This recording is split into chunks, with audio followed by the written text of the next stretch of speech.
النبي صلى الله عليه وسلم حديث عجب له أي وحو إن بريا شيء كساب سن عقيدة إن إيمان كنا والله رب قفك مؤمن كربي إنه برطه ربي إنه برطه وحوير النبي عليه الصلاة والسلام إلهي بو إن بريا إن الله عز وجل الله حليم وألد القاد بدن برا قف مؤمن كأي حيي وأله حشود بدن ستير وأله أستر بدن وأدومه سأستره يحب إلهي واجعل يهي الحياء حشودك والستر أسترك إلهي واجعله معنى ذو حوية دبا إن حشوته ذاتك عيبتي سنة كهردو النبي صلى الله عليه وسلم حديث صحابتي سددك من وحكو قنصدو من برك مركو سو استاغو سيدا وحو جيران يا سا وحو دحين يا waxa dhibtay jiru ka hadli jiray cidna ma magacaabi jirin dadka waxa sameeynaya maxay u jeedaan maxay waxa u sameeynaya laakiin hebel iyo heblaayo ma oran jiray nabiga kaleey salaatu wasalaam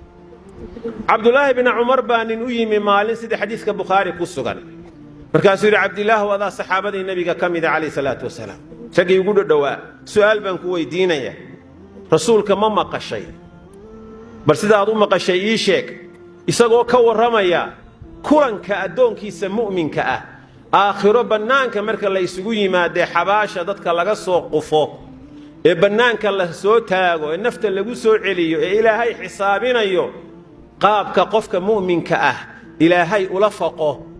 mu'minku ilaahay gaarbu ula faqaabaan maqlaye Abdullah bal wax iga sheeg gaar ahaan rasuulka arrinka inaad ka maqashay bal iga sheeg Abdullah wuxuu yiri رسولك وان كم مقال يسوى أرنتا كهضلية والنبي يقول صلى الله عليه وسلم الله جل وعلا قال يا منافقين يا ظالمين مخلوق هرتود كعبية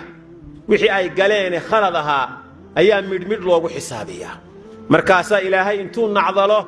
نار تأدريرية وملائكة كأديتشية لكن قفك مؤمنك سيقاروا إلهي ورفقا وسود ويستا وأسطرا أدومها بنانك تاغن أركي مايان إلهي إساق وحي كوضا هاد لايان مقلي مايان خوص بألا ولفقيا أدون كيغيو وحا إيا وحا مصا ميسي أدون كمركات شوكتي ها إله واسمي كا إيا كان مصا ميسي واسمي كا إيا كان مصا ميسي واسمي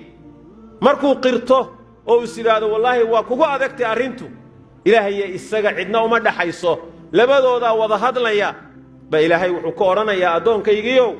مؤمن كاها أدون كمركات شوكت عيبت هذا أنا أسطرين وحا إمنك كويدين يا كاد عيات سميسي أدون كعيدي منا مقل منا أرك لقوكو منا أيضين أنا كو قريني إنتا كو أسطرين وحا أضوك كو عيا أدون كأنا كو أسطرين آخرنا ما أنت أنيقا كو أسطرين ولي واكودا بدافيو وأنا كو سامحي markaas oran la oranaya dabeeta kitaabkii baa midigta looga dhiibaya markaasuu farxad oranaya waka kitaabkaygi midigta la iga siiye arkaay oo daawaday buu oranaya wixii ka dambeeya waa guul iyo janno inuu tago taa micnaheedu ma aha hadaa mu'min tahay cibaadaysanaysid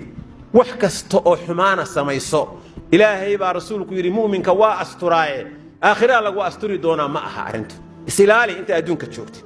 ilaahay iska ilaali subhanahu wa ta'ala